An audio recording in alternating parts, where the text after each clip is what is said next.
Welcome to our special workshop this morning featuring Max Stossel. I am so delighted to see so many of you and some familiar faces, some people I haven't seen for a while, but I am just very grateful that so many of you have joined us this morning for this very important conversation.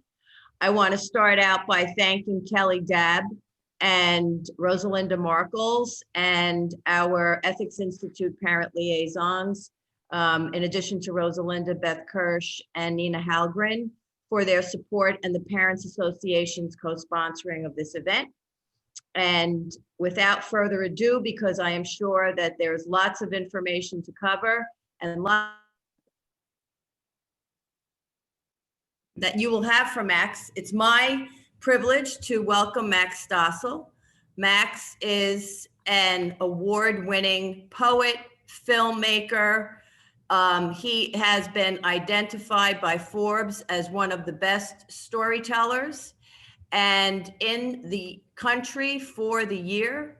But most importantly, Max is the Youth and Education Advisor for the Center for Humane Technology, an organization of former tech insiders and CEOs dedicated to realigning technology with humanity's best interests. So I'm delighted. Welcome, Max.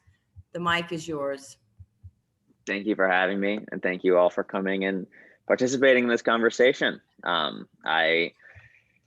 get into my background in a little bit more detail, but I used to be designing social media notifications. I ask if you ever looked down at your phone or computer and then immediately gotten distracted and forgotten why.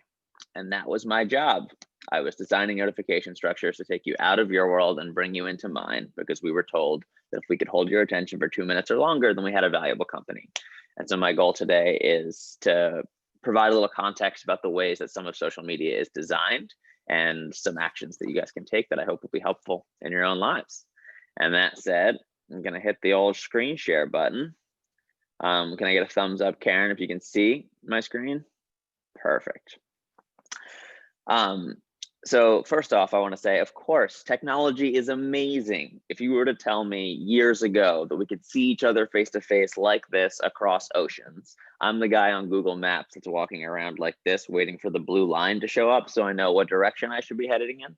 I have a flashlight, a camera, a stopwatch, and a timer all in my pocket, and a calculator all in my pocket. That's pretty amazing. Plus every song that you could ever imagine in the palm of my hand. There's no question that this technology is revolutionary. It just also seems like somewhere along the way, we seem to have lost our way. 50% of teens feel they're addicted to their mobile devices, and addiction is really a symptom. It can be very hard to have really productive and pointed conversations about how social media is impacting our lives and teen lives, because it reaches its tentacles so deeply in just about every aspect of our lives and of society. Might need to click here. And so letting you guys know what I was doing was designing things like this. I was saying, okay, we need more of your time to keep our shareholders happy. So how can we get it? How many notifications can we send you a day without you turning them off? Ooh, if we autoplay videos inside of our experience, we hold your attention for about 10% longer. Let's do that. Which of your friends' comments and which of your friends' notifications show up first, which show up second? If we send you notifications at this time versus that time, are you more likely to come back in? There's so much thought that goes into the other side of the screen and trying to keep these to be as sticky as possible. And there are a lot of downstream consequences of that. And so this is Facebook. Kids aren't using it, but I'll use this for the sake of our conversation. We're very used to something like this. Mark has tagged you in a photo. But if we zoom out for a second, what are we saying? We're saying, hey, someone has taken a picture of you and shared it with everybody you know and a whole bunch of people you don't know. Do you want to look at that photo? You don't have to. You don't have to click that button. Do you want to look at that photo? And of course you do, right? We're social animals. What is it? What are they saying about me for a teenager in a socially vulnerable time of their life? Like, what if it's a bad photo? What are people going to think?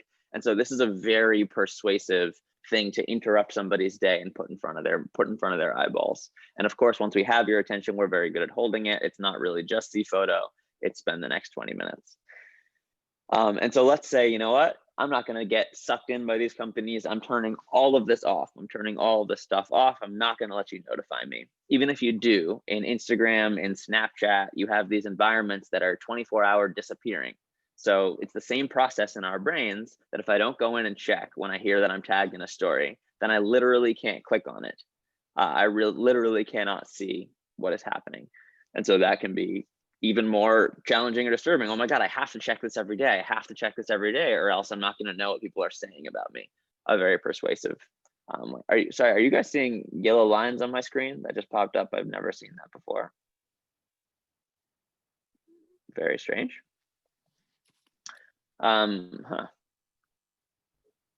Still there. All right, I apologize. We might just need to roll with that.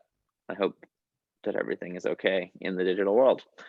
So one of the reasons that this stuff works is something in America that makes more money than baseball, movies, and theme parks combined, and that's slot machines. And how is that possible when with slot machines you play with so little money, you play with a penny at a time?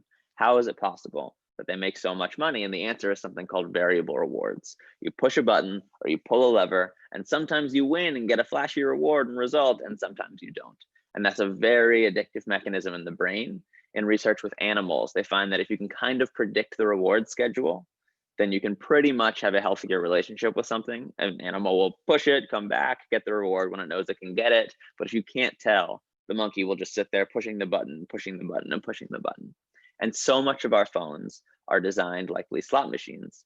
Every time we pull that lever, every time we push that red icon, ooh, what am I gonna get? How many likes am I gonna get? Did that one person that I really wanted to like my photo, did they like my photo? And sometimes they did, and sometimes they didn't.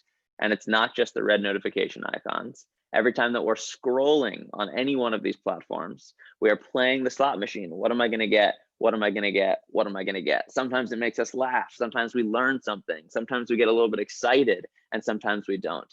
These are literally designed slot machines in our pockets. And also there's so many elements of these environments, this is within Instagram here, that just make communication a little bit more complicated and a little bit more stressful and anxious in our kids' lives. And so things like active 51 minutes ago, active 58 minutes ago, what it creates is like, and the intention of it is initially like, oh, this will be cool. You can tell when someone read your message or when they didn't, or maybe this is why they didn't respond to you. But what it turns into is, if I go on, I need to respond to everybody's messages. And if I don't, they're going to see how long I was active. And then they're going to think that I was mad at them, or why didn't they respond to my message when they were active? Just all of these thoughts going into our heads. It's like this very stressful version of communication. And as many of you know, social media has become the way that teens text. And so like Snapchat in particular is the way that teens just are texting. My belief is like that one of the greatest things we could do for our kids is not remove socialization from their lives, especially now, but to move socialization from these toxic social media environments over into non-toxic ones that are really about communication and don't have as many of these tactics going on. So you may not know this, but within Snapchat, like in the same way you see the little bubble coming up in iMessage as you're texting, you get a literal push notification to your phone as default when someone is typing. So like, imagine every time someone starts typing to you, you get a notification that pops up on your phone. This is not, you do not have to be inside of the experience to have this happen. Just, oh, Stephanie is typing.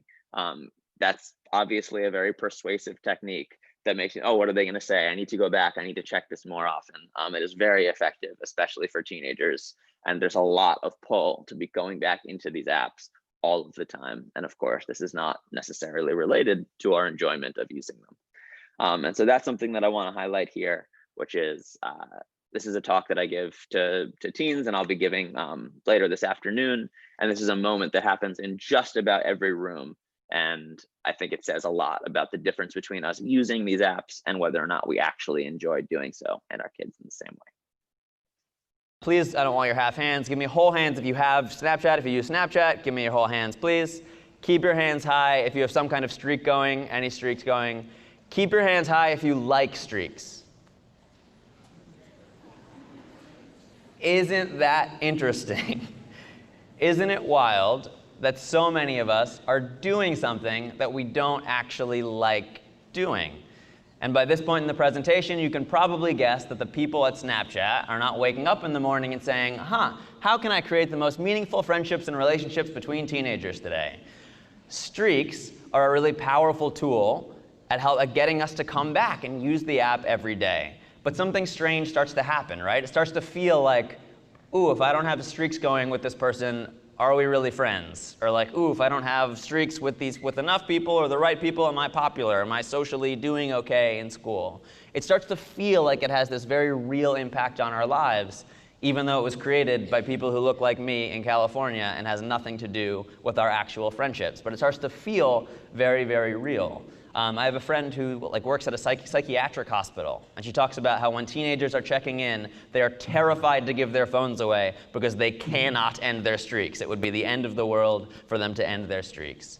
And WhatsApp is just as easy to send messages back and forth. We don't need to be entering into these environments, but it starts to feel like a very real measure of our friendships, and probably shouldn't. And actually, quickly, give me a show of hands. Have you ever taken a picture of a wall or something ridiculous just to keep a streak going? Please, give me honesty. Give me honesty. What are we doing? What are we doing here? What are we doing? And so these products start to feel like a chore.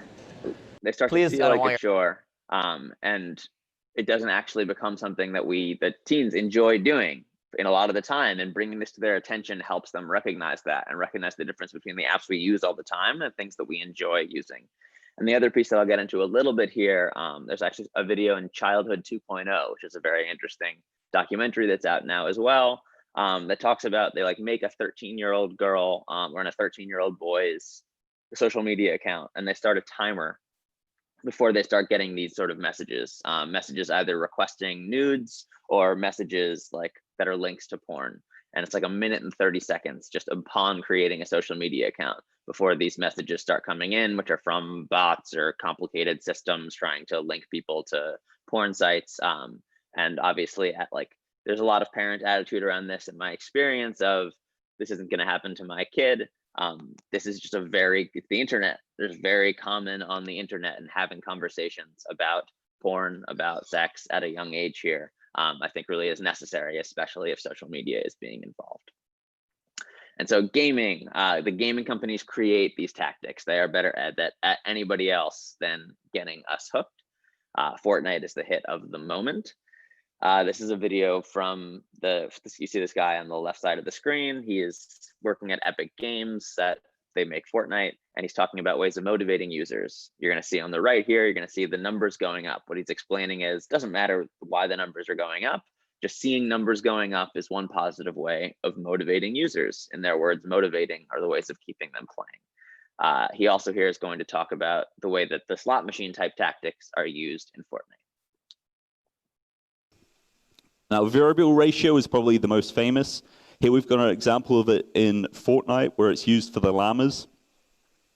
These are kind of loot drops or random loot crates. And a variable ratio is where there is a variable number of responses you have to do until you get the reward you're after. So with the llamas, you may not get what you want every single time. You have to open them a few times. And they even have a mechanic where they can upgrade when you hit them. So you go to open them and they turn silver or gold. Critical hits is a more kind of moment-to-moment thing of a variable ratio. If there's a critical hit system in your game, every hit people do, there's a chance it's a critical, and then eventually it may actually get there. If we look at these, the reason these are famous is that quite often the ratio is used in gambling, and the response they tend to get is a very constant and kind of high-level response. And that's because you don't know how many times you have to respond before you get the reward, so people tend to keep it up. It's not predictable like fixed ratio is, so it doesn't tend to lead to these big dips. And so I share this as it's pretty standard practice in the gaming industry of oh, these are the check marks. Did we get people to take an action? And it doesn't mean these games aren't fun and they're not engaging. Of course they are. But really there is so much thought and so much science and so much psychology put into how do we make these as sticky and addictive as possible. I'm not sure that buying a skin or anything like that is any real different than buying that new pair of shoes when we were younger in terms of expressing yourself, except that we weren't being psychologically pushed right down a rabbit hole to the point where we were so excited that we needed to have this next skin. I recommend encouraging our kids take a breath, make sure that this is a way that we want to spend our money. And this one is for the parents. Candy Crush is a slot machine. It is a slot machine. It is one of the best designed slot machines. It is just a slot machine. I actually downloaded it once to be I talk so much smack about Candy Crush, I better actually know what it is. 147 later, set levels later, I deleted it. It's a slot machine. Get it off your phone if you don't want it. It's a slot machine. So a good question to ask ourselves here, am I using technology or is technology using me? And in that same vein, which apps or games make me feel good afterwards or which make me feel not so good afterwards? And so we partnered with an app called Moment to ask that question to 200,000 people. And overwhelmingly, the things that we felt satisfied with were the utilities, things we get in and out of very quickly. So that's like some meditation apps, that's calendar, that's like weather apps, we seem to like listening to sound and podcasts. We seem to feel good about that time spent. And on average, we're spending much less, if you see the second column, than on the right, gaming, social media, dating apps, overwhelmingly, where we're spending the most time and where we're left feeling not good about it. We're left with regret. And of course, this doesn't apply to everybody. Some people really like the time that we spend on these apps, but on average, the people who are satisfied with their use spend about 2.4 times less than those who are unsatisfied with their use. And so overall, this is going to seem like I'm taking a weird turn, but this is from Sam Harris's TED Talk, and I really like this image of an ant being stepped on by a construction worker, being stepped on by a giant robot foot. And if we think about intelligence, we're obviously smarter than the ant, and in some ways, computational power, the robots compute much more than we do. But we don't go out of our way to harm the ants.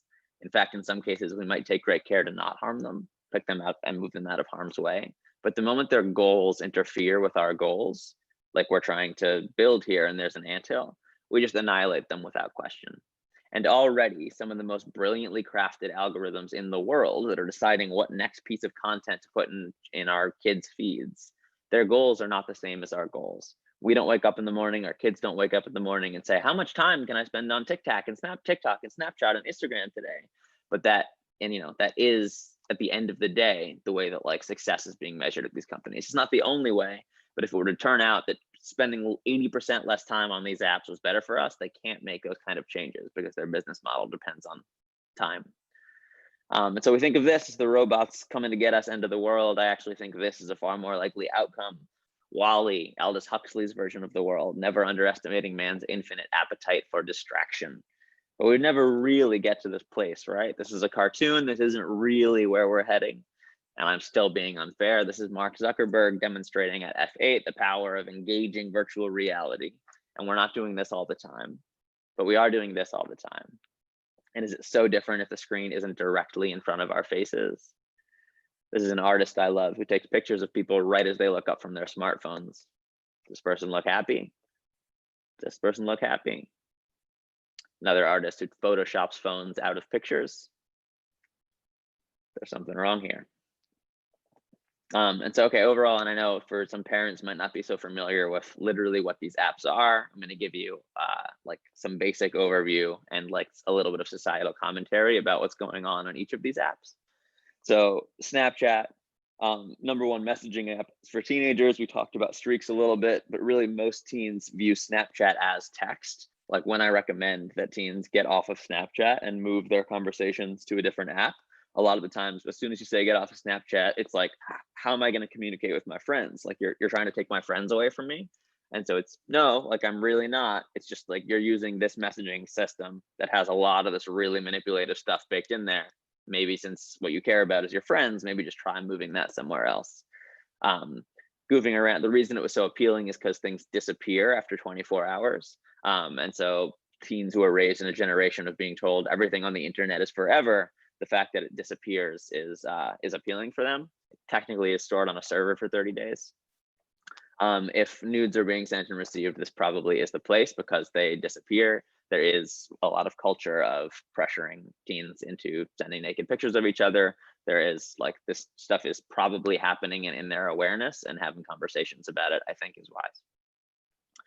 What are they doing on Instagram? So mostly Instagram is a photo sharing app. You take pictures, you take videos, and you share them to a whole bunch of people who follow you.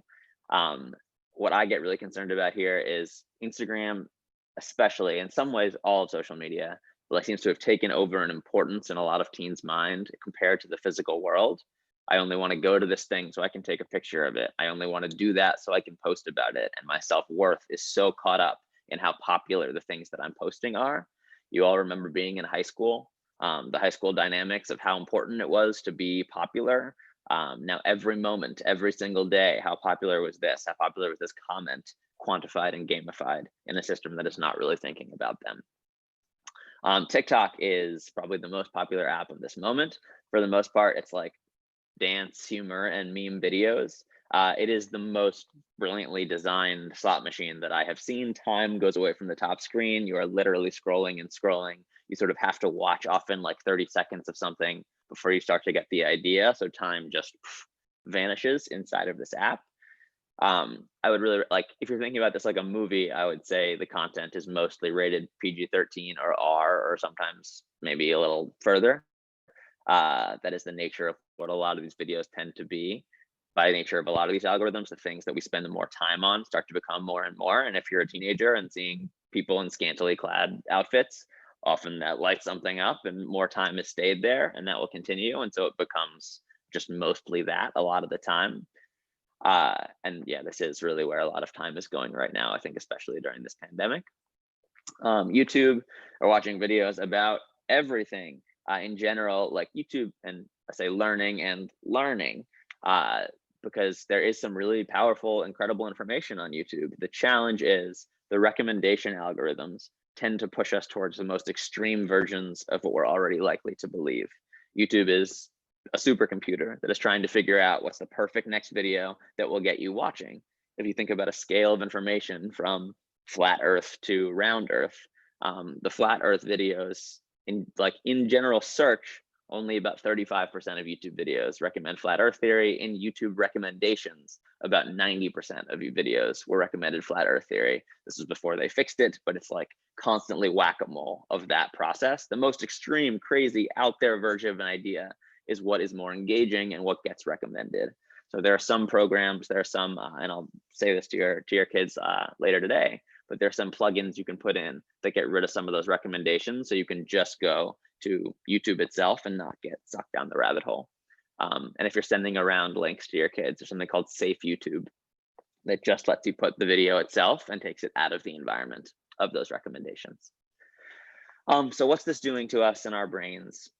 First of all, like multitasking is a myth for the vast majority of people. We cannot visually multitask. We're just switching our attention back and forth between screens.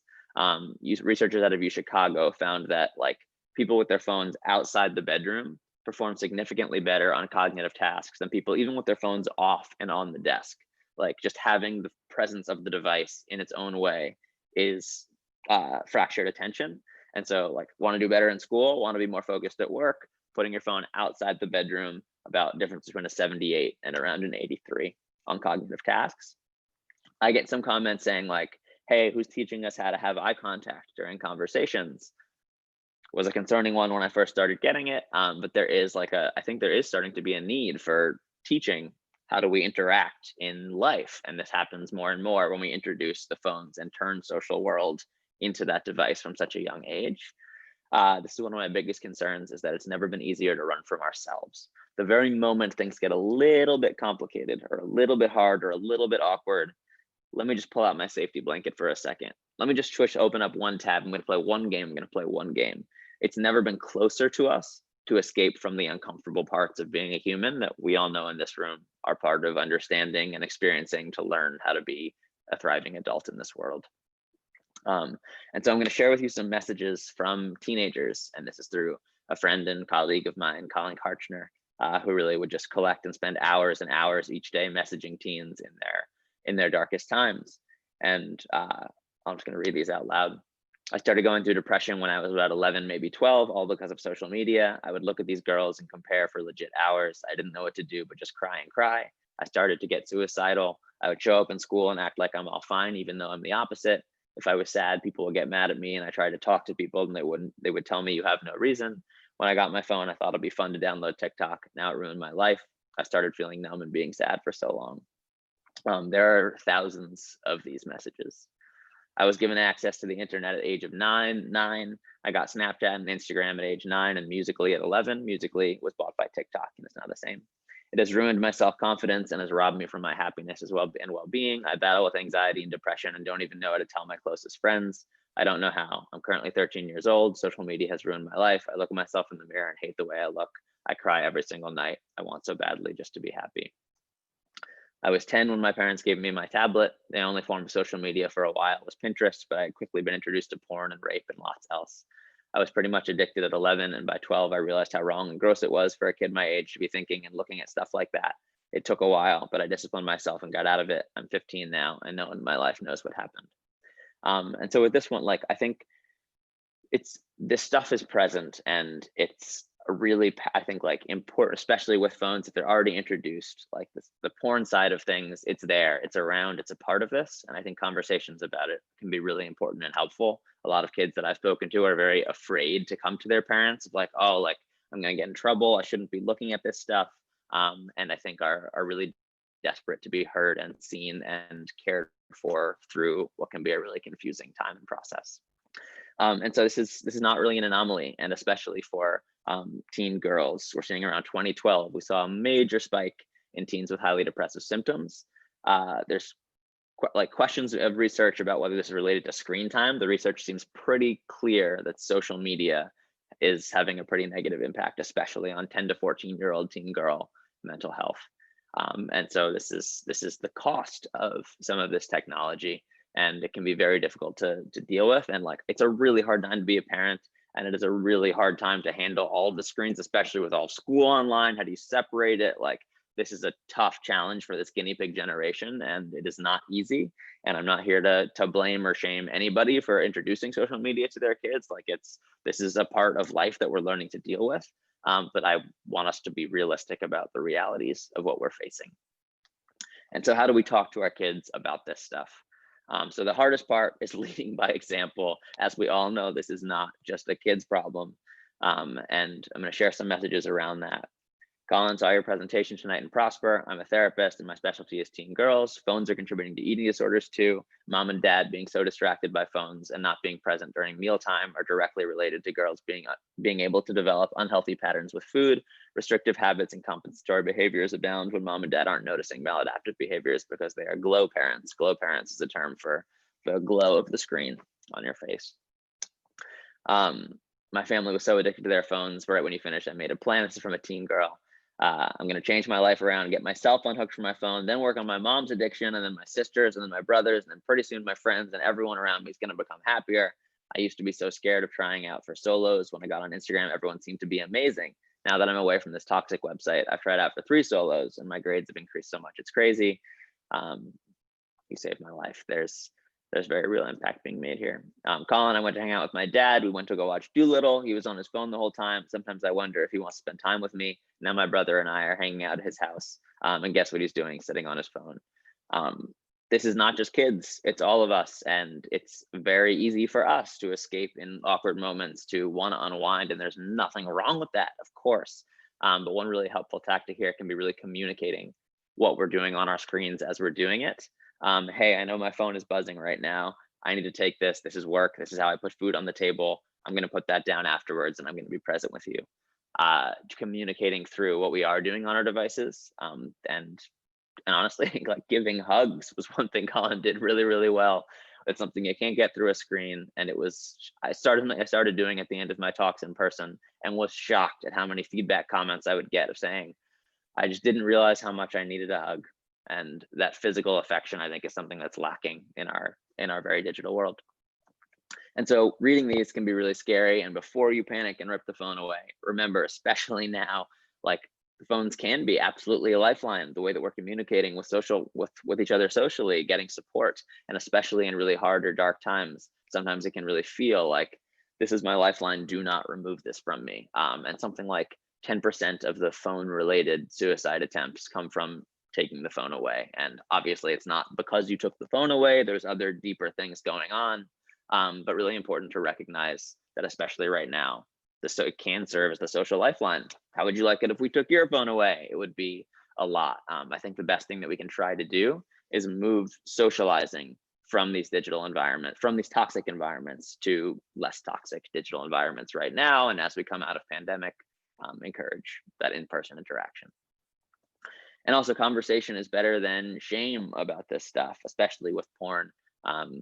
It's like, the shaming can spiral things. Having an open conversation, being a place where your kid can come to you and have these conversations, I think is one of the greatest successes that parents can have. And certainly that's been the case in the conversations I've been having with parents.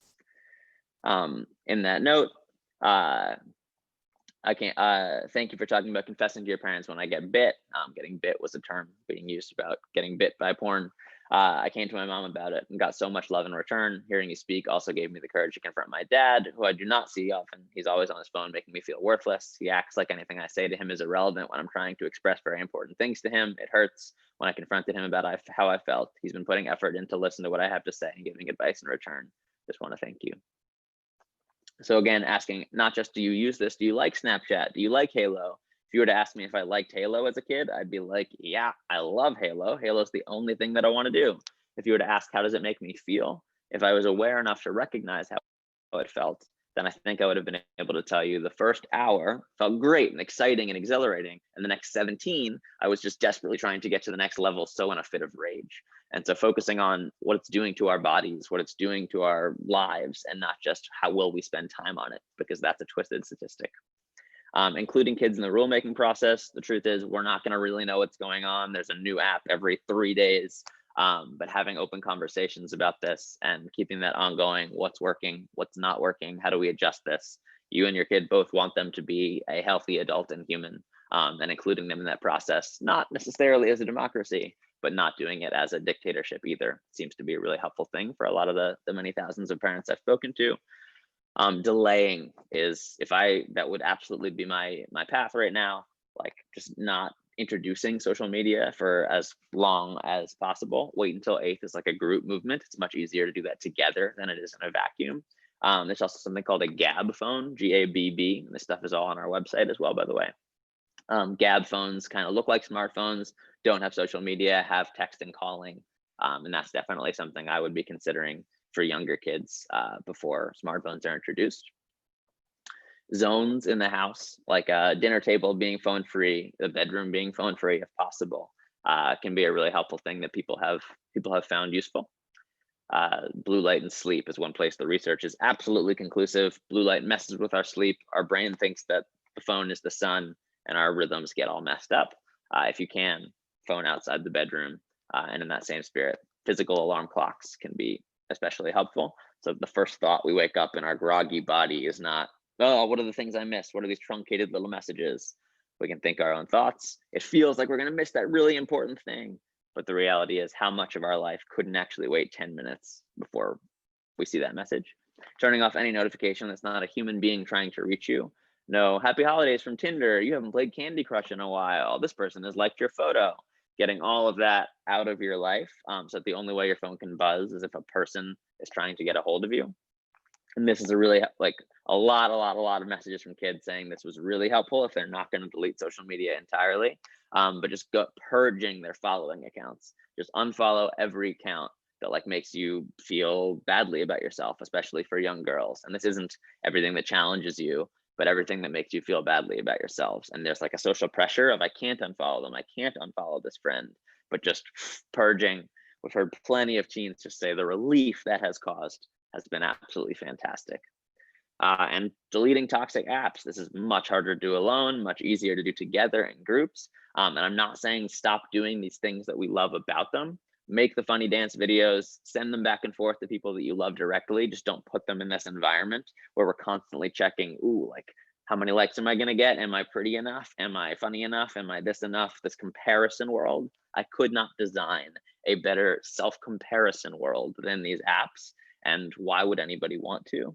And like just still taking these actions and moving them outside of these environments, I think is a really helpful thing. Snapchat, move that over to like iMessage and WhatsApp, and Instagram, unfollowing people at least who make you feel badly about yourself if you're not going to delete it entirely. If you have a young 10 to 14-year-old girl, I definitely recommend at least trying to delete Instagram.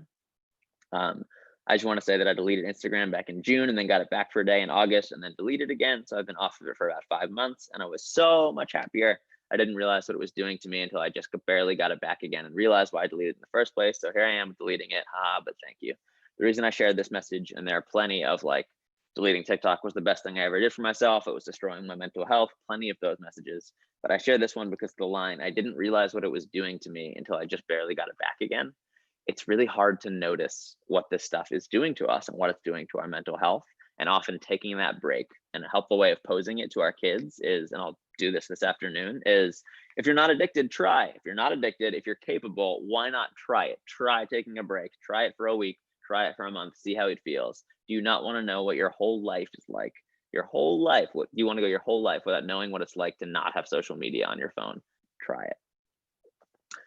We talked a little bit about physical alarm clocks. If you are looking to like do monitoring of apps, there's a screen time setting. If you Google that, and there's also some information on the website where you can monitor some of the apps and set time limits on them through that process. Remembering that question, which after games make you feel good, which make you feel bad afterwards. Sometimes when I'm giving these talks, I'll get the question from teenagers saying like, okay, I feel addicted to gaming, like I feel addicted to social media, but I don't know what else to do with my time. I agree, scary question that it comes up in the first place. And there's this resource called Game Quitters that helps you sort of select what are some of the similar type of engagements or behaviors. Ooh, kind of like gaming is computer programming, helps me solve puzzles, just like redirecting some of that attention towards other activities. And very little will replace the full engagingness of such an exciting video game. But there's some ideas here at this resource. Obviously, this is complicated during coronavirus. But there are longer term studies where the mental health challenges seem to also be related to a decline in free play. If you take away a kid's ability to play outside, they're gonna wanna pick up the devices. And so obviously we're all doing what we can right now, but hopefully when things resume, just understanding that we have greater fear of things happening to our kids out in the world than there ever has been, but statistically there is much less any actual risk of things happening, and play and well-being are definitely correlated. For schools, and we're coming to the end of this, I definitely believe that it's our responsibility as educators to teach our kids focus, patience, and how to be without their devices for a lot of the reasons that you've seen here today. There's something called awayfortheday.org that helps create some of these when we do go back to school, checking and returning phones at the door with exceptions, auditing ourselves as like a culture that we had this, oh my God, technology, these magic devices, we can put them in the classroom, an iPad in every school, in every hand, how magical. And of course that can be true. But I think we didn't really understand the costs as we were doing that. And so now thinking, okay, we introduced this, is this actually increasing human outcomes? Is it increasing learnings? If so, great, let's keep doing it. If not, maybe we shouldn't have just ported that right over, and taking a hard look at what's working and what's not through that lens.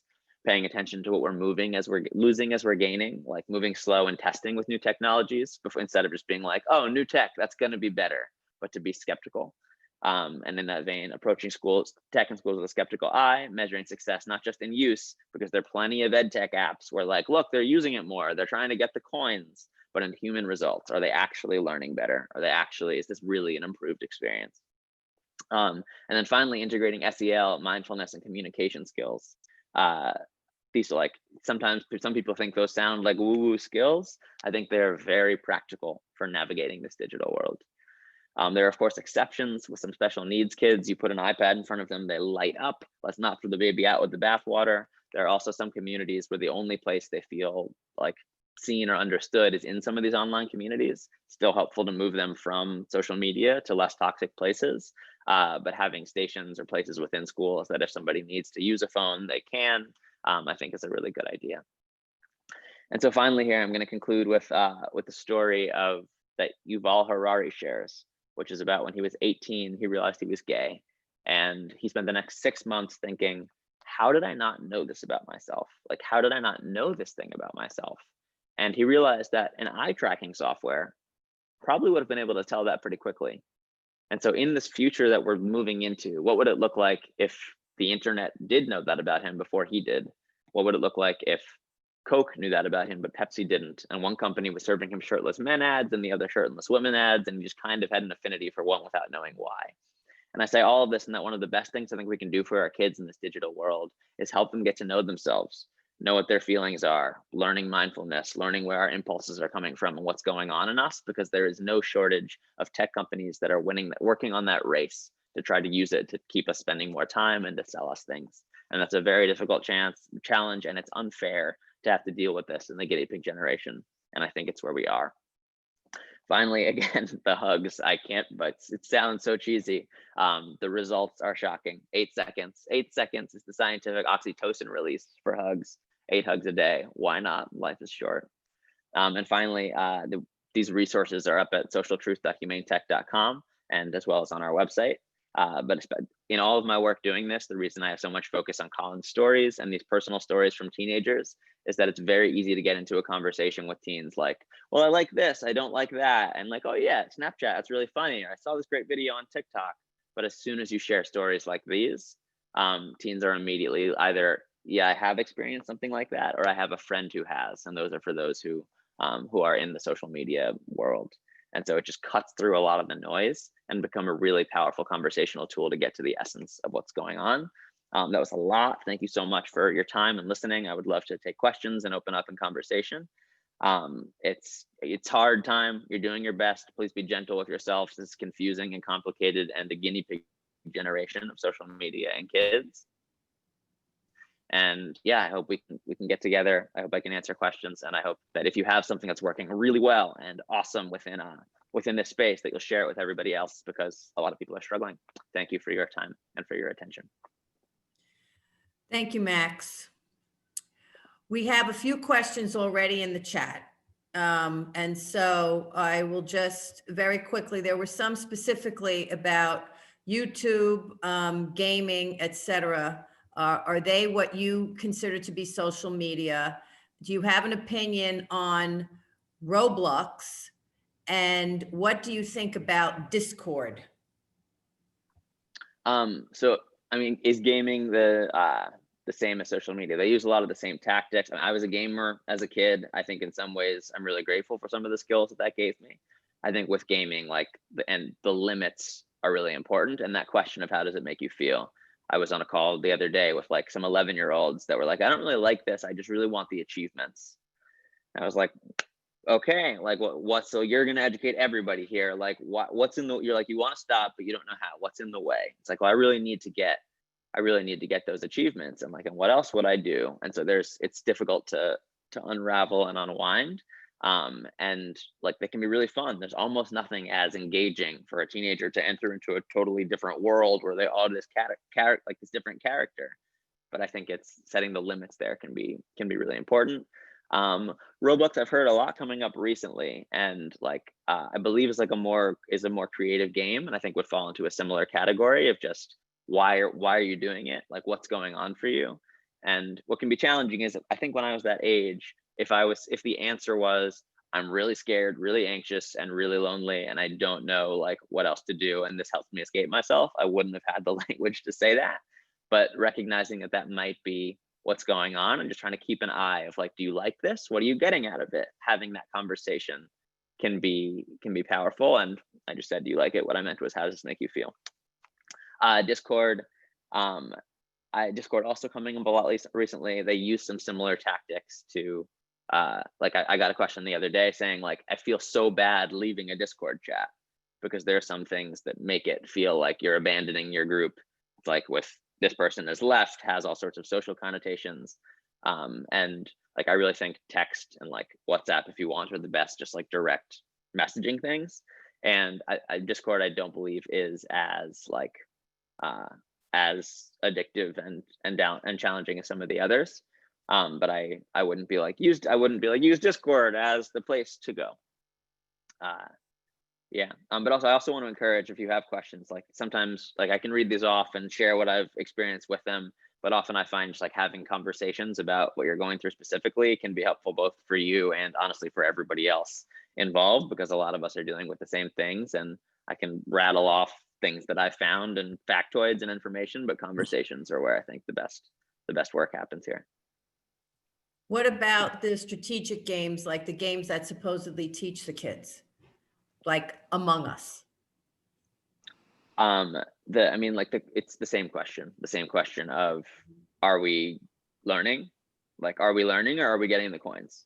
Right. Are we getting the things, or have you figured out new ways of getting the coins, or are we learning? And that's, I think, our challenge as educators and as parents is to differentiate those two things, because it's the game. A lot of the game designers and the ed tech designers are doing it. Like, look, see success. The kids are really liking it. They're really engaged. And it's time to separate that out from success. I see Rosalinda has a hand up. Hi, Max. Thank you so much for speaking to us. Hey, quick question. So, I mean, I love a lot of your tips, and I think they're incredible recommendations about actually having conversations with our kids, leading with example. All of those things, for sure, I'm assuming would work. One of the problems that I have is just initiating the conversation of social media with the teen is like off the table. They won't, my teen won't even discuss it with me, because over time I am kind of like the hater of social media, and it's just not a conversation she even wants to broach with me.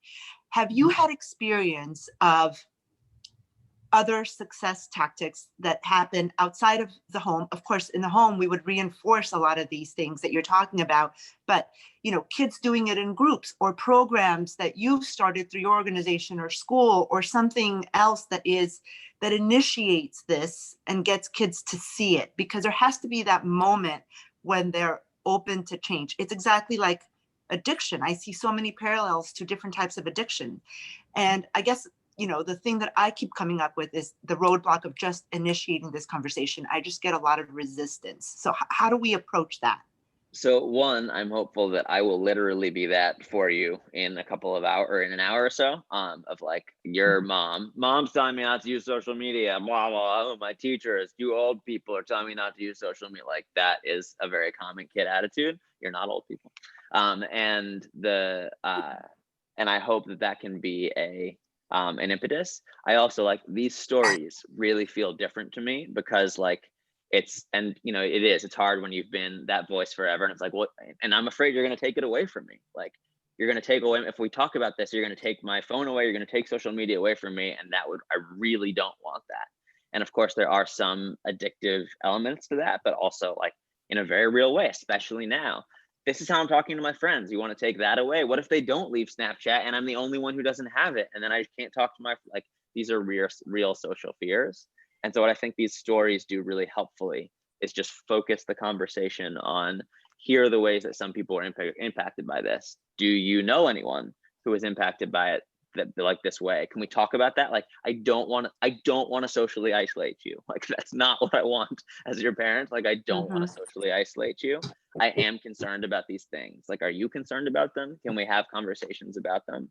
And so, like, I think I will try to be helpful in an hour. And I think having these stories, because they're from teens. And also, by the way, I think we absolutely need in this movement, like, 18-ish-year-old kids who are leading these discussions, and we're not facilitating that yet, but would absolutely love to, if there were people who are interested in being that voice to, like, lead these, because they'll be better delivery people of these messages than even I can be. And so I think I hope that those two things will be helpful. Thank you. I think it will. Just to end with one thing, even like prepping for this, you know what a big fan I am, and my daughter is of you and all of this effort. But even trying to get my high school students, who you will speak to later, to watch The Social Dilemma, I couldn't do it. And I've been working on that for 6 weeks. And it's this fear that if I watch it, I'm gonna find out how horrible it is, and I don't even want to get better. It's almost that. So it's an interesting. This thing is deep, and it's hard to get them to switch. So hopefully afterwards she'll want to watch it. But I just wanted to put that out there, that I'm not, as much as a parent tried to get them to prep for this and watch this, I found some resistance. So I'm assuming that she's not alone, and that many of the students that you will be speaking to haven't seen it. But thank you. I'm sure. And also, like, it's not easy. Like, you do these tips that I've presented in this presentation, everything is not going to get all better. Like, it's not magic. Like, this is a lifelong, I think, like, journey of learning how to use technology and be a healthy human. Of like, it's really challenging. And I definitely don't mean to imply that there is a magic bullet, because most of the questions I get from parents are searching for one. How can I give them the good of social media and not the bad? How can I monitor their social media and all things they do on their phone without invading their privacy? That's a question I get. How can I monitor everything they do without invading their privacy? There is no silver bullet of like how to manage all of this stuff, and it's an ongoing battle and ongoing conversations, and it is deep. It is absolutely deep, and thank you for voicing that. I think a couple of the questions in the chat are regarding your upcoming presentation to the students. And so is it going to be the same? Will there be modifications? And what might be the jumping off point for parents later this evening when their kids come home so that they kind of know what you or how you presented to them? Yeah, I would, I'll put in the chat the link to the stories. Because they'll see some of this, they'll see different stories, but they'll see some of the stories too. And I think that's just like a good jumping off place because they'll have a lot of context. There's a lot of similarities in the talk, and there are also some differences. I get into more like self-comparison and like how the internet isn't real and what filtering and all of that and our photos can do to our mental health and well-being. But yes, I'll give a version of this to them. In my experience, like my ability to say, hey, I'm not telling you what to do. I just used to design some of this stuff.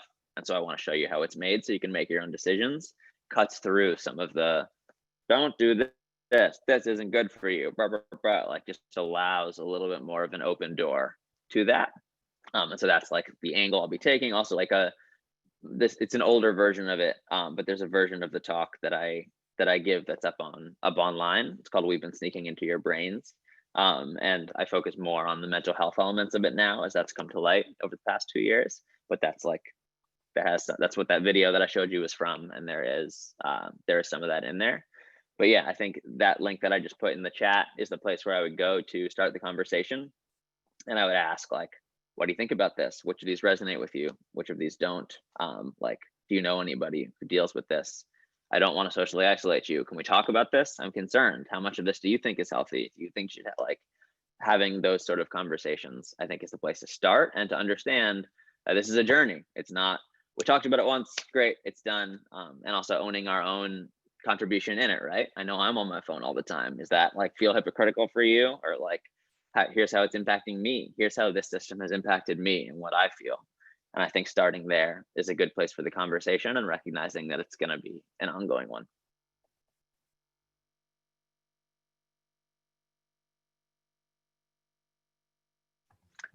So a question that just came up, and please, anyone who has a question, raise your hand.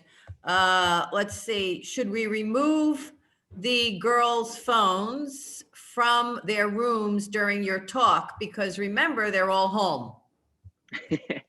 That's very much up to you. You could. And I think you know your kids better than me of if that would be beneficial or not.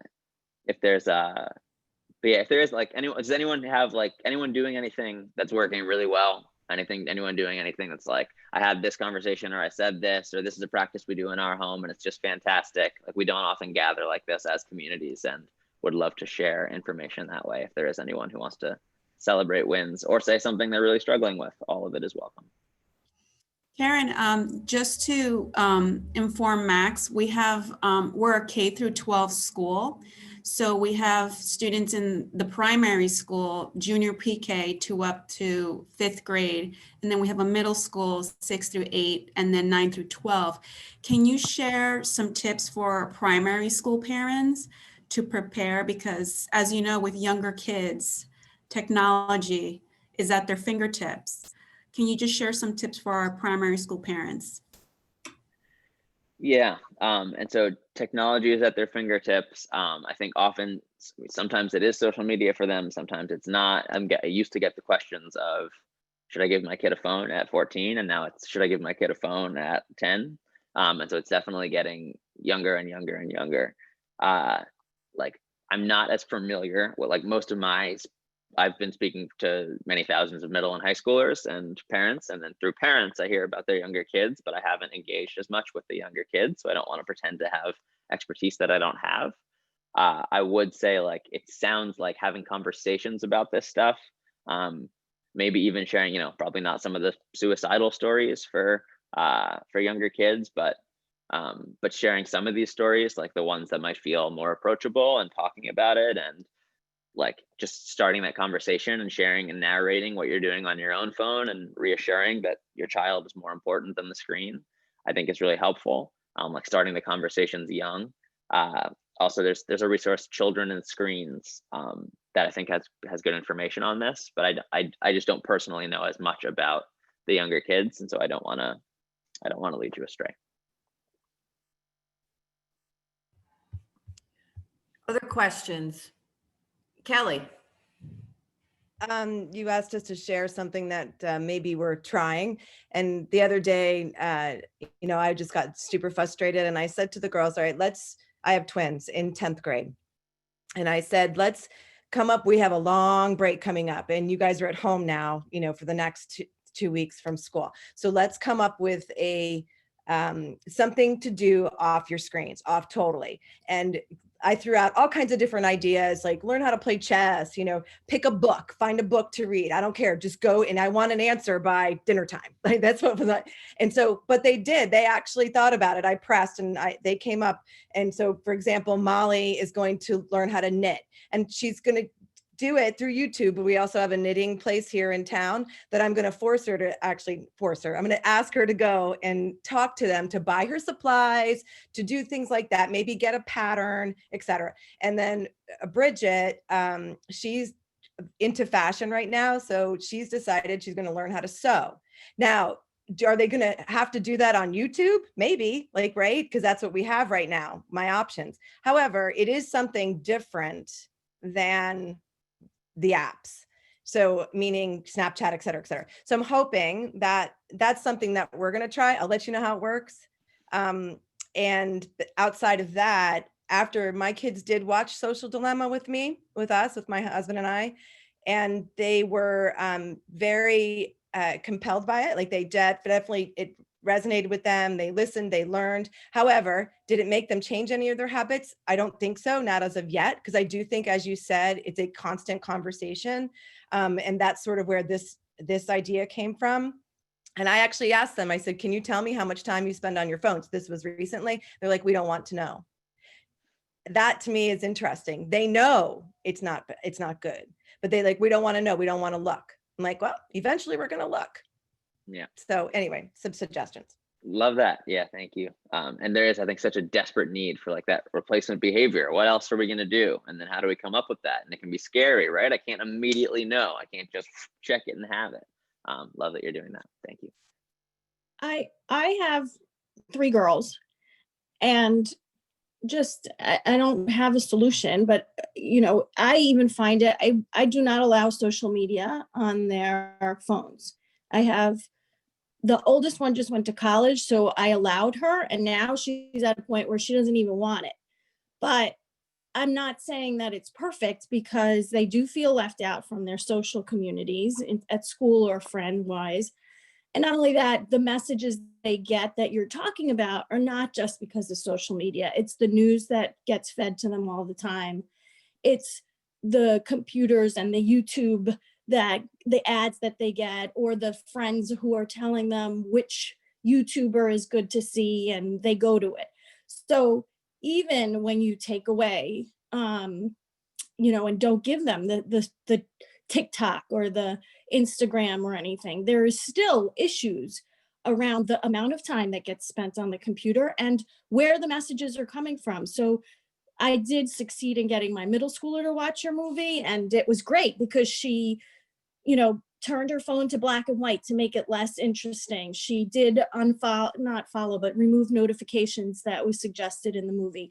There are things, I think it does resonate with them a little bit, but she still asked me, and they all think that they're not prone to these things, that they're aware of it, she doesn't care if somebody told her ears were big, because she would be able to, she doesn't really care what people think, so they still think they're above all of this. But I think the best thing you have and what you're saying is just constant communication, constant bringing up to light some of the, messages that they're getting. And, it's just hard because how do you tell these kids, well, now you're telling me high-waisted jeans don't fit you well because of your body type.